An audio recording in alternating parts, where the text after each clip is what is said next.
নমস্কার friends, welcome to agriculture of Bengal. আজ আমরা গ্রীষ্মকালীন বেগুন চাষ সম্বন্ধে আলোচনা করব।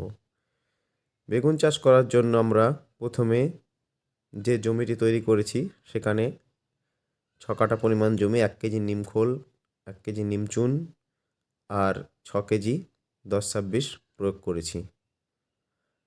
গরুর লাঙলের সাহায্যে চাষ করার পর জমিটিকে সমান করে নিয়েছি। এখানে আমরা গ্রীষ্মকালীন ফলাফল ভালো চাষের লাভের জন্য চক্র 422 চারা লাগাচ্ছি। পাশাপাশি আমরা 4.5 হাত ফাঁক দিয়েছি, আর গাছ থেকে একটা গাছ থেকে আরেকটা গাছের ডিস্টেন্স 2 হাত পর পর দিয়েছি আমরা।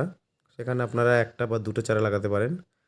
আমরা একটা করে চারা লাগিয়েছি, শেষে কিছু চারা বেঁচে যাওয়ায় আমরা সেখানে দুটো করে চারা লাগিয়ে দিয়েছি।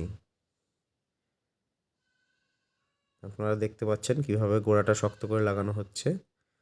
আর চারাটি লাগানোর আগে মূল যে শিকড়টা লম্বা হয়ে যেটা মাটির নিচে নেমে যাবে সেটাকে একটু কেটে দিয়ে মাঠের চারার গাছের গোড়াগুলি আপনারা কাদা করে নেবেন, তাহলে চারাটি ভালো লাগবে।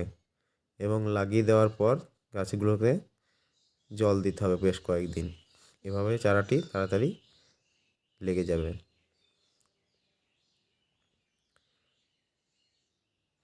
এবং গাছের গোড়ায় যে শিকড় বৃদ্ধি করার জন্য আমরা রুট প্লাস জলের সঙ্গে মিশিয়ে গাছের গোড়ায় গোড়ায় স্প্রে করব।